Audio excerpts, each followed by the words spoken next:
2020 last year, many parents were left concerned as to what to do with their kids while they went to work. And I was one such parent, such that I even had to take her to the daycare center on the day of the official lockdown. So then it soon became apparent that the directive included daycare centers, creches, and early childhood development centers across the country. And parents really began to panic. Indeed, I mean, what would you do when you are faced in such a situation and you don't know where to leave your child, because you usually take her to the daycare center, and if she's the only child without any older siblings, who is going to look after her, or him, or them? So the 21-day lockdown soon followed, keeping the majority of parents at home with their children. And as this was extended by another 2 weeks, parents started to complain about having to pay fees to the businesses when they weren't rendering a service. Yeah, as unfair or difficult as it may seem to continue to pay for a service that one is not receiving, it is important to understand that these businesses continue to have overheads and salaries to pay. And if they are to reopen, and if they were to reopen back then, they needed the fees to survive. Uh, I remember the daycare center that I took my child to, they were also having situations where they had to pay rentals, and they had to pay rentals as well as salaries. And I usually pay the fees up front, and I ended up having to pay basically double the amount of fees, and for a service that I never got. And unfortunately, they ended up closing down because of not being able to cover the costs of the rental. So they were one unfortunate situation, but there are many others in a similar situation even now. And joining me on the line is Professor Eric Atmore, who is the director of the Center for Early Childhood Development, to talk more about how COVID has changed the way things are done at the children's daycares. In fact, how have they been affected? How have ECDs been affected, as well as creches and daycares? Good morning, Professor Eric, and thank you for joining me. Good morning, and good morning to your listeners. So, first of all, Professor, how have ECDs been affected by the lockdown? It's a sad story because since April 2020, the early childhood development sector, and particularly community-based ECD centers, have been devastated by, first of all, by COVID itself, but secondly, by government's response or lack of response to their plight. You know, ECD centers were shut for April, May, and June months. That meant that for 3 months, those young children didn't get the early learning opportunities that they needed. They did not get that nutritious meal that they get each day at the ECD center, and they were left in communities where it was dangerous for young children to be out on the streets. At the same time, when we went from lockdown level 4 to level 3, and primary schools were open, the Minister of Social Development refused to open ECD centers. And that resulted in a court case which us and a number of other groupings took the Minister to court, and the High Court ruled that she had to open ECD centers the very next day on the 7th of June. In addition to that, ECD workers were not paid and have still not been paid. They're already low, very low, below the minimum wage salaries. So it's devastated the sector. There was a call to grant relief aid, the ECD Employment Stimulus Relief Fund. Was it successful? The ECD Stimulus Relief Fund is also a horrific story. Let me give you some background. In October 2020, the President announced 1.3 billion rand for the ECD stimulus package. And subsequent to that, things have happened which really have no place in a democracy and in a country that shares children's rights, or that stresses children's rights. The first thing is that the department could not get together a reasonable and coherent ECD plan. So they immediately lost 712 million rand of that. So the 1.3 billion dropped to 588 million. And of the 588 million, 497 million was meant for salary support. Now, as we sit today, about 7 months after the president's announcement, only a minuscule percentage of that has been paid out. We cannot get the exact figures because social development will not release them, neither will the Treasury. But we think that of the 497 million, less than 20 million has been paid out. And that's a shocking state of affairs for ECD workers who haven't had a salary for more than a year. So the stimulus package, whilst it sounded fantastic when it was announced, the reality is that because of social development's incompetence, 712 million was lost, and they're still struggling to even pay out a very small portion of the ECD workforce. But it's how do you lose 720 million? I mean, it's understandable if you lose 100,000 or so, but I mean, this is so much money that was not even meant for someone's pockets. This was money that was meant for people who actually look after our children, the people that look after their children, etc. So it's very funny, how do you just end up losing such but like you said, it comes down to the incompetence. Now, without any relief funds, has the ECDs managed to stay open and continue running? Yes and no. Our estimate from evidence in the field is that about 20% of ECD centers have been able to reopen and are functioning, even though they're functioning with far fewer children than normal. But what that means is that 80% of the ECD centers, and across the country we have about 32,000. So about 24,000 ECD centers have been negatively impacted upon, where they are not operating. Some of the reasons is that it's just become unaffordable because as parents are not working, and as employment, and you know that during lockdown, more than 2 million people have been unemployed or on no pay. So it's affected the sector substantially. And at the end of the day, it affects every single child. You know, COVID is difficult enough for a child to understand. Why can I not hug my friend? Why must I wear a mask or one of those visors? Why can I not hold the teacher's leg? That is sufficiently traumatic for young children. But then not to get a meal at the same time, not to be able to play with certain equipment, it's really devastated our young children. And the effect is going to be felt for the next decade, because these are the children who enter grade R and grade 1 through to grade 12. And they're not going to have that foundational literacy, numeracy, life skills that is needed to succeed at school. Professor, please stay with us. We're going to take a quick break.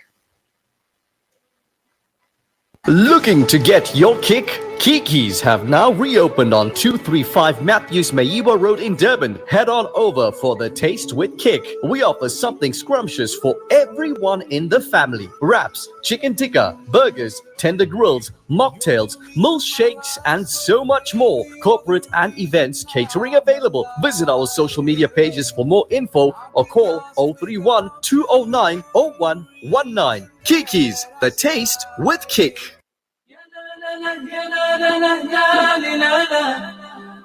Add a sprinkling of sparkles to your magical parties and special occasions with colorful party supplies and awesome helium balloons. Celebrate Ramadan and Eid in style with our stunning range of decorations, disposable tableware, gift bags, fancy boxes, elegant serviettes, and so much more. Be sparkled by our wide range of household and takeaway packaging, glassware, bakeware, and beautiful wedding accessories just for you. Sprinkles and Sparkles Party Shop. You'll want it all. Opened Monday to Sunday. Visit us at 431 Inanda Road, Parlock, Durban, South Africa. Call 031 577 0604. Follow us on Instagram at Sprink and Spark and Facebook at Sprinkles and Sparkles.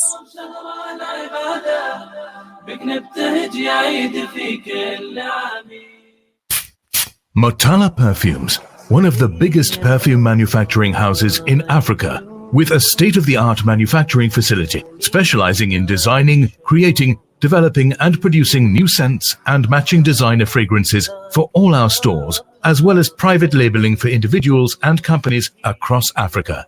Visit your nearest Motala Perfumes store or visit our website at www.motalaperfumes.com for more information on creating your own brand. Listen to something fresh.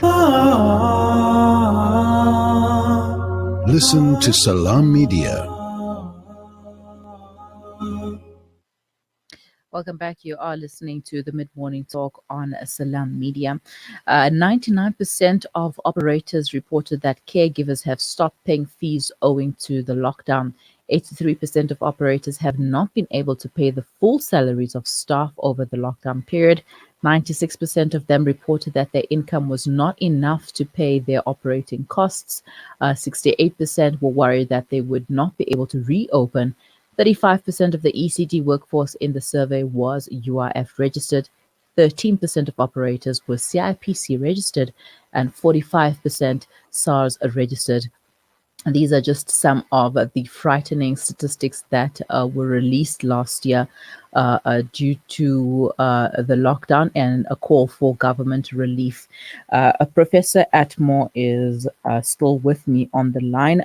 Professor, how for those ECD centers that have been able to continue running, how has COVID-19 changed the way that things are done at the centers? It's changed the way quite significantly. First of all, when children come to an ECD center in the morning, they are dropped off by their parents, and their parents bring them onto the property, into the playroom, and there's a handover. And that's an important part of the day because it enables the teacher to speak to the parents and find out how has the child done overnight? Is the child in a good mood? Has the child had breakfast?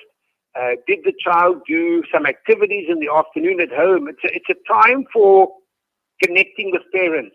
Mm-hmm. What now happens is that the children are dropped off at the gate, at the external gate, and there isn't that opportunity to interact with parents. And that has a huge and profound impact on the relationship between parents and ECD center staff. Mm-hmm. So that's the one area. The other area is that some items of equipment have been packed away and may not be used. Some activities, morning ring, for example, where children would sit together and huddle and hear a story, they now have to sit apart. Children also have to wear masks if they're over the age of 5. And so all of these have had a profound impact on young children. But children are resilient. They get used to it, provided it's been explained to them by the teacher or by their parents. So I'm confident that our children will get through it in the end, and that their natural resilience will get them through. But in the short term, it is confusing. What also aggravates the situation is that for poorer families, they're not able to provide the at-home learning opportunities that the more affluent families are. And here I'm talking about the availability of books, the availability of equipment and toys and learning materials. So I think we're going to see in the years going forward some impact as children progress through the education system. Mm-hmm. And also the meals that they were able to get, and now they can't get that, unfortunately. So, Professor, for going forward, what can parents do to support ECDs? I think parents play a critical role. Unlike formal schooling, where parents, there may be a distance between the parent and the teacher, or the parent and the school. At preschool level, what we call early childhood development, in those specific childhood development centers and programs, it's critical that the parent interact with teachers. So at home, what parents can do is they can turn the home into a learning institution, which it is. Parents can tell stories to their children. They can sing with their children. They can go for walks. They can do activities. 10 stones is a wonderful opportunity for learning numeracy or for advancing those early numeracy opportunities. All our communities have stories to tell, and sitting a child down on the parent's lap and telling that child a story, but the whole time questioning the child about the story. So if the story is about, I grew up in District 6, a natural question is, where did mommy grow up? So it gets children thinking. So we can turn our homes into learning opportunities or learning institutions, particularly during lockdown. In the more affluent areas, children are on the internet. They're getting their lessons relayed to them, or their groups relayed to them via the internet. But that's for a privileged few. And what that's going to do is widen the inequity that we see already in South Africa. Yeah, that is so true. Professor, thank you so much for your time and for sharing that with us. And if anyone would like to know more, where can they go for information? If you go to the World Wide Web, just type in Center for Early Childhood Development. We work predominantly in the Western Cape, but we have partner organizations in every one of the provinces. And we will help you. If we can't, we'll refer that ECD center to an appropriate resource.